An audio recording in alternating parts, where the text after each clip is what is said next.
I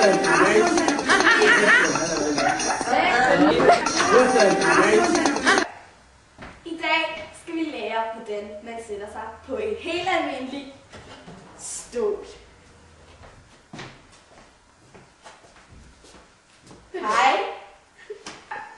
Og nu vil vi så begynde, hvordan det er, man sætter sig på en helt almindelig stol. Først så går du lidt til siden, så går du 1, 2, 3 skridt frem. Bagefter så laver du et hop til siden.